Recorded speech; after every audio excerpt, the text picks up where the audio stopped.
The Joker issue 1, James Tynion the fourth with Gillen March on art. Now the question that I have to ask first is, Matt, did you actually read this? No, I told you. I'm not. Gillen March and Joker. You out. tell me you're not going to read a lot of things. Yes, I know, like Suicide Squad, but then I surprised you.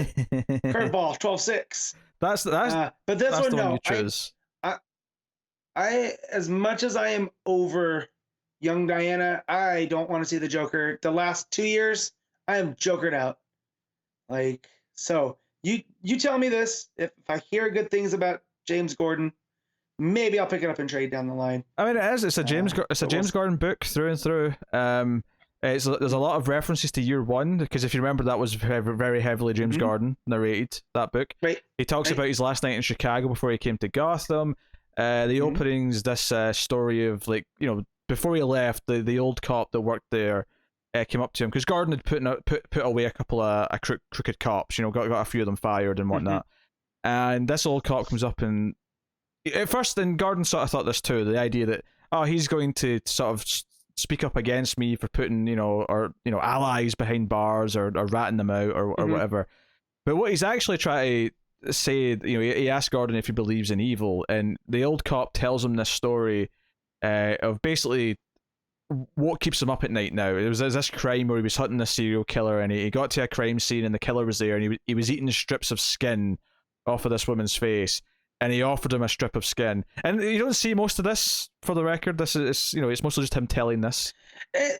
Yeah, and that's almost worse sometimes, because you're left with it in your head, and this is tying in doing horror. Right? Yeah, there's one panel of, like, from behind, and you sort of see the guy crouched down next to this woman's body, but you don't see, like, actual strips of skin in his hand or anything like that. It's not that. But he basically says, do you believe in evil? And he talks about how, there's the law and then there's evil, and when you see evil, you aim for the head. And obviously, this is a prelude to the idea of what Jim now thinks of as the Joker.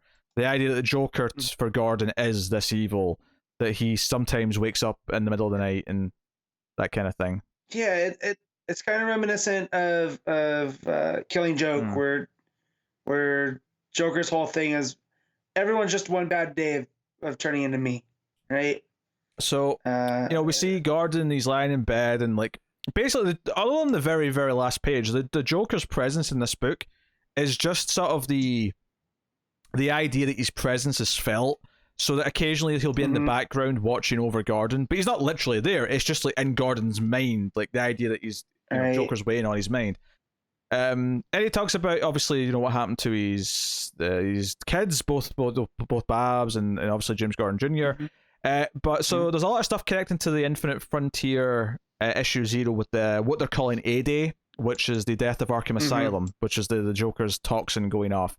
And they do clarify a couple of things here. One, that it was a different strain that didn't cause any laughing. It just made them smile. So the idea was it was quiet. No one noticed it was happening until very late on. Gotcha. And he mentions the one heroic, guard who saved some nurses. He mentions that he turned them down for the police force a few times, and maybe they misjudged him, that kind of thing. He doesn't really believe most of the deaths that have been reported because it's Gotham. The one he believes the least is Bane. But it does say here that presumed dead are Jeremiah Arkham and Jonathan Crane. Obviously, Crane's a nice tease for, Scarecrow stuff that's going on. Batman. So that's neat.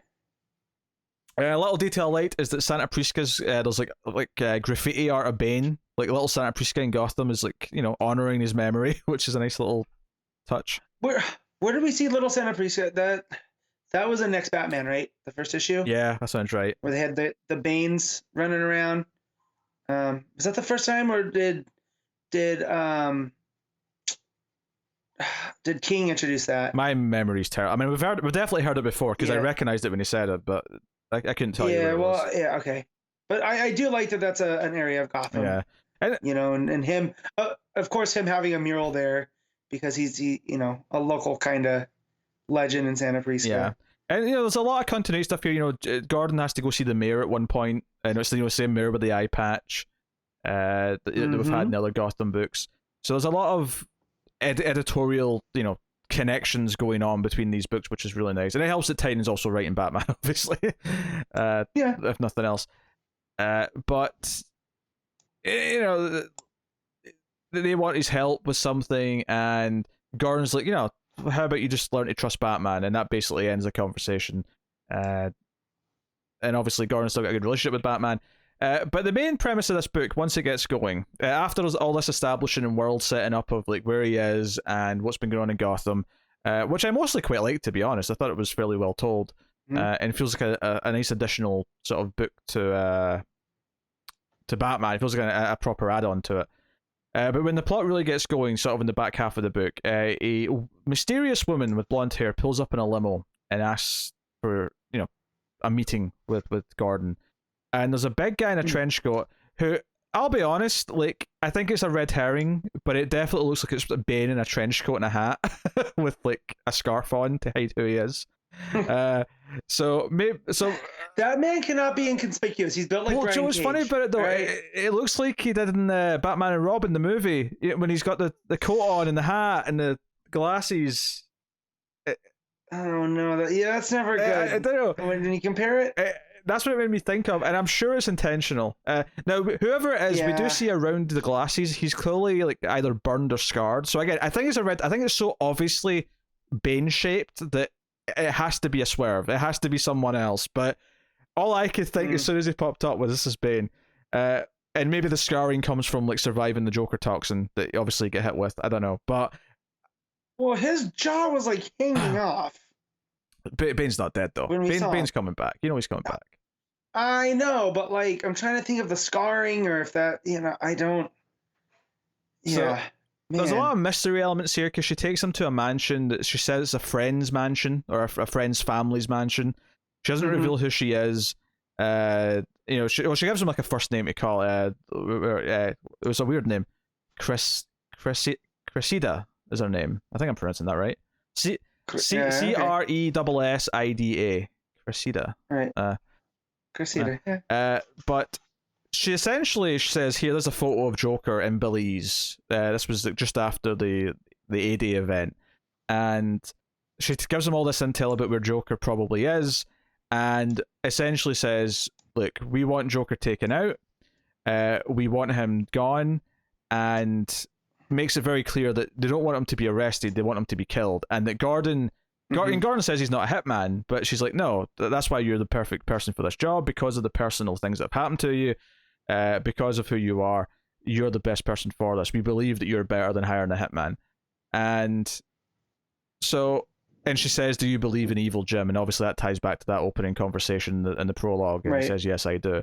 So it's this idea that Gordon like maybe could cross the line and just straight up murder the Joker because he believes it's the right thing to do. The idea that there's something so monstrous like the Joker, like that serial killer, that old cop, and he hears actually towards the end of the issue that old cop years later committed suicide. He couldn't live with the horror that they found like case files, like he was trying to track down whoever it was, but they never found the guy. He got away, all that kind of stuff. So really, really, simple, interesting ideas. And it gets to the end, and Joker's just in Belize, and he sort of laughs as he looks at the newspaper about the Arkham incident. I feel like Tynan's obsessed with putting him in tropical beach wear. Yeah, he's because Hawaiian shirt, he's got a hat on, he's got the whole thing. So I've sort of summarized the book pretty significantly at this point. So I guess the question is that I actually like the book, and what do I think of things? It's not bad. It's actually, I'm not necessarily sold on the ongoing plot of Gordon like hunting down Joker yet. I need to see what issue 2 is like with him actually tracking him down and what that's going to be.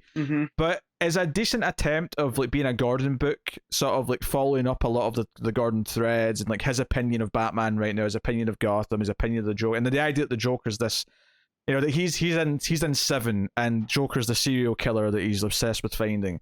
Like those ideas are pretty neat. I think Gilliam March's art is probably the least offensive for most of this book that I've seen it be in a while. Not to say that I love it or anything, and there's definitely a couple of wonky pages, but because a lot of it's more kind of like subdued and it's people talking in the shadows, he's quite restrained and doesn't go as over the top with a lot of it. You think that's because he had like a longer lead time? Maybe, because typically he was brought in to like rush out some double shipping books and like help keep up with that schedule. I wonder if having a longer time for a monthly series per issue is benefiting him a little bit. Because I remember his art wasn't my thing, but I didn't think it was like totally terrible. And then some of those issues that we got earlier, and Batman was not good. This here, I would say, I wouldn't say I'm in love with it, but there's certainly pages that I was thinking, you know what, this art's kind of fitting the tone for what the book's doing in terms of this darker serial killer stuff. The one page where it truly goes wacky, but it's supposed to be wacky, is when Gordon's at James Gordon Jr.'s grave and there's like a giant mutated Joker like over the top of it, but it's supposed to be kind of, wonky and surreal and otherworldly. Well, things are nightmares, right? Like, so it's kind of like, I like the vibe that it's going for. I think just ultimately March's like line work just isn't to my taste, but it's not like it's not that page of Riddler with the spine. It's not all those monstrosities that he had in that Batman run that we really, really hated.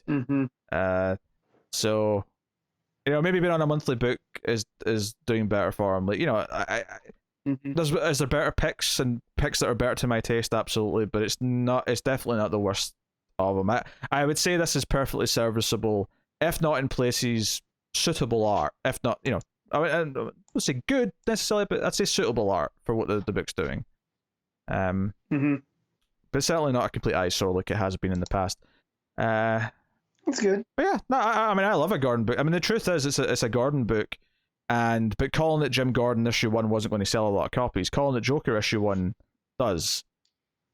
However, I would have sold one more because I probably would have picked it up if it was Jim Gordon number 1. Yes, but how many other thousands of people would have not bought it? I don't know. Probably a lot. I'm going to go out on a limb here and say a lot. I think this is a case of, no, they wanted to tell this Jim Gordon story about him hunting down the Joker, which is a really cool concept in theory. But calling it Gordon or calling it whatever else doesn't make it sell copies. Calling it Joker does. This is the same as calling it Batman and the Outsiders. Calling it the Outsiders doesn't sell copies. As much as I get tired of Batman, I'm not as much because I'll still read Batman. But Joker, I've just, over the last 2 years. Oof. Yeah, I'm not going to give it like a super off the charts recommendation, but it's not. I'm not saying to avoid it either. If you're interested in the concept and you like Jim Gordon as a character, I don't think you're going to have at least with this issue. I mean, who knows? The story could go off the rails, but I mean, keep in mind it is Tynion who's writing that, who typically does a good job, and his Joker stuff as well has been typically solid. So it's not like I'm expecting it to go off the rails. It's just a question of how far does it push Jim Gordon, and if he is presented with the opportunity to kill the Joker, like what does he do in that moment? And I'm curious to see how Tynion wraps it up. So, believe it or not, I am going to read issue 2 of Joker. I think this was a fine first issue. Just based off of the story that you just said, it sounds good. Yeah. So I don't know. Maybe it'll round into shape, and I'll have to go back and check it out. Not perfect, but certainly a lot there to like. Obviously, we have the mystery of who this mysterious Curseda, whatever her name was. And who the Bane-looking dude is, and like who's hiring Jim in this case. Specifically, obviously, there's an implication that even the criminals of the world want Joker gone because he's just bad for business. But a lot to go on there. As much as I liked War of Jokes and Riddles, I always felt like Bane is a better counterpoint to Joker because he's so similar to Batman. So if this ends up setting up a feud between Bane and Joker, I'm kind of here for that. That said, though, I expect it not to be Bane and Bane. Yeah. So that said, though, Bane is mentioned a lot when they talk about his mural and stuff. So maybe it is foreshadowing that Bane will be involved in some way. Or maybe it's the spirit of Bane, and that Bane's gone, but it's gonna pass on to someone else. Kind of who crawled up out of Little Santa Prisca. No, I mean, why not have a Bane that's from Gotham? It was the way you said that with spirit, as if his spirit's literally going to another body. No, you just mean the mantle. Someone takes up the mantle. Yeah, the mantle of him. But because I do love his origin that that he was in prison because of his dad, and the whole sins of the father paid upon the son, and that whole idea, and that's what he rose up out of that and became this guy. So the idea that you could have someone rise out of, Little Santa Prisca in Gotham, I kind of like that. That's and who knows? That's probably not what they're gonna do, but now it's out there and something I want to see. No, there's things to like here. I think if you're a fan of like more books in a corner of the universe, in this case Gotham, that feel like they're all connected and they're all feeding off each other. So I'm going to give the main story here a 7. I like, it's funny because I think conceptually I'm more into this than the Wonder Woman book. Although the Wonder Woman book obviously had much better art and other things going for it, but yes. So yeah, I'm not against it. It's an interesting tactic to take, and I like Gordon getting the spotlight. The backup story, which this does have, I'd forgotten this had one because I misjudged how long it was going to take me to read my books this week because there's so many goddamn backups. So this is a Punchline story, following on from the Punchline special. This is Sam Johns and James Tynion IV writing, with art by Mirka Andolfo. So the art's pretty solid, as you'd expect. Ooh, I did not realize Andolfo was doing the art. So the whole idea is that Punchline's court case is going on, and we knew from before that she was sort of amassing a cult following who were kind of speaking out on her behalf, and she was pleading not guilty. Leslie Tompkins is there, Harper Rowe's there, and basically one of the witnesses, the key witnesses against Punchline, has been killed, turned up dead in the river, as is Gotham's way. Oh no. And basically Leslie thinks that there may be a lot of good dirt on her, because she's not always been Punchline. There was a time before she was Punchline where she was just doing stuff on campus. She was using public library computers. There was people there that maybe like talk about who she was before she became Punchline and get some dirt on her that way. So she sends Harper, but everyone knows that Harper's working for Leslie, so she says that it'd be better if Bluebird went. So it sets up that she's going to be going and investigating as Bluebird. Oh man, you're into this. You want it. I didn't want to read Punchline because I'm like, yeah. But you throw Harper in there, and she's been so underutilized. Like that's the thing. The main story is a Jim Gordon story. The backup is, I mean, I'd say it's maybe more of a Punchline story than the main story is a Joker story, but it's definitely also a Harper Rowe story. Well, and this has Mirka Andolfo art, so I wouldn't even have to struggle through. Oh man. Maybe my shop will just let me read it when it comes out in the store. Maybe. Oh man. Yeah, just have a big sign saying I'm vaccinated. Let me stand here and read, please. Yeah, exactly. Yeah, I mean, we see Punchline in prison. There's a playing card, an ace of spades is left on her bed, and she's like, "What the hell is this?" And her cellmate's like, "Oh, that's the Queen of Spades." And I was thinking a Huntress from Future State, because I was Queen of Clubs, I think, but that kind of idea. I was like, no, this is like basically she expects a tribute, well, maybe a snack that you've got, some, whatever, so anything you can give her. And she's like, "Are you serious?" Like, I'm not. Where is she? Where is this bitch? And she walks down to her cell, and this, Queen of Spades, acts all tough and is like, no, you're gonna give me whatever I want. And she's like, "You know why they call me Punchline?" As she's got her fist coming towards the camera, and knocks her ass out. And her henchwomen are just kind of standing there. I don't think I want to get involved in this. And Punchline's got her blood all over her fists, and she's sort of wiping blood off her nose as she's smiling. That's all we get of her in prison. The other stuff is Harper. This was something that was set up in the special. Is that her brother is like falling in with a bad crowd to support Punchline, because one of the guys is like sort of flirting with him, and he's sort of, she's like, "Hey, I'm going to be gone for a few days, can you not bring any of your new friends over to the apartment?" And it's like, yeah, leave me alone, stop babysitting me. So they've got a conflict, but so that's one of the things I liked about that Punchline special, is it did feel like it was setting up a lot of plot beats that clearly was, and it was leading to this backup story that they're going to be doing. So the last page of the issue is like Harper, after this sort of bittersweet interaction with her brother that's made her worried, she goes to her bike, opens her little pouch, and there's the masks in there, her Bluebird mask, and it's like, okay, it's time to go and investigate. So I mean, it's a solid. This was one of the few backups this week where I felt like, I kind of wish it was just a full 20-page story. It feels like it does kind of end just after like half of a story, but that's maybe a good sign in the sense that I like it and I want to read more of it. So I like, and like you said, I'm happy Harper is getting some spotlight. And it's kind of nice, actually. It's nice that we can maybe, I don't know if it's necessarily going to be Nemesis style thing, but like I'm okay with Punchline kind of turning into Harper Rose Nemesis. I'd be kind of cool of her to have that as a thing. And as long as Punchline stays a villain. Oh sure. Right? Like we have Harley on the straight and narrow. You know, I don't want her to become an anti-hero. Oh no, I think I think that's the beauty of the meta narrative that's going on here, is that Punchline's presenting herself as a anti-hero to her fan base, but we know that she's really just a horrible, manipulative person. Right. Right. So that's neat. And yeah, the art's obviously much better than the main story. And Dolfo's art is really solid.